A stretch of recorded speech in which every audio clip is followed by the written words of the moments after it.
किसानों और तलबा, आज आपने अपनी ताकत का मुजाहरा कर दिया है काफी अरसे के बाद।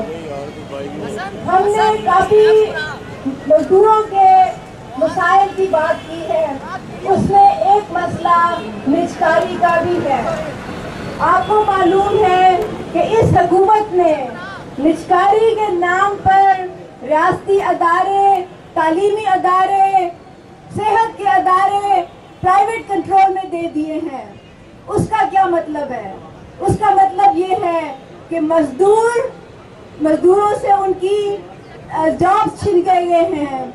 आम आवाम हैं, उनके लिए हर चीज महंगी होती चली जा रही है। इसलिए हम निजकारी के खिलाफ हैं। आजकल बात हो रही है अब वापडा की निजकारी की और बाकी अदारों की निजकारी की।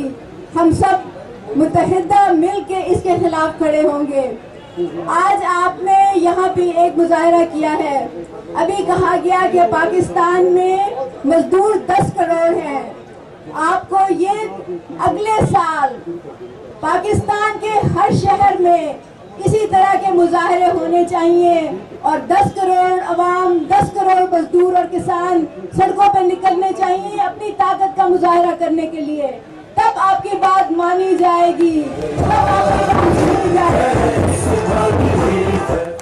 आप अपने मुतालबात किसी से दरख्वास्त करके नहीं लेंगे, बल्कि आप उनसे डिमांड करेंगे, क्योंकि ये आपका हक है। ये आपका जो आपने इस मुल्क के लिए खून पसीना एक करके जो आपने मेहनत की है, उसका सिला है ये। और अभी बात हुई थी कि आपको रिप्रेजेंटेशन देनी चाहिए असेंबली में।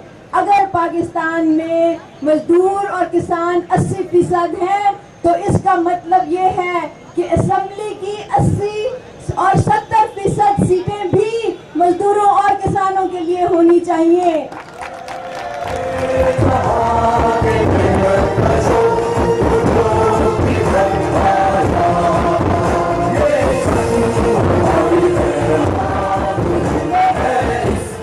ये तभी मुमकिन है जब आप मुत्तहिद होकर सड़कों पे निकलेंगे। आप जात पात, मजहब, नस्ल और रंग के से बालातर होके, इकट्ठे होके अपने मुतालबात मांगेंगे। तब आपको कोई भी रिजेक्ट नहीं कर सकता और कोई इस बात से इनकार नहीं कर सकता। ये आपका हक है। आप मुत्तहिद हो जाएं, मुनज़्ज़म हो जाएं और अपने हकूक़ के लिए जद्दोजहद करें। खुदा आपका हामी और नासिर हो। बहुत शुक्रिया।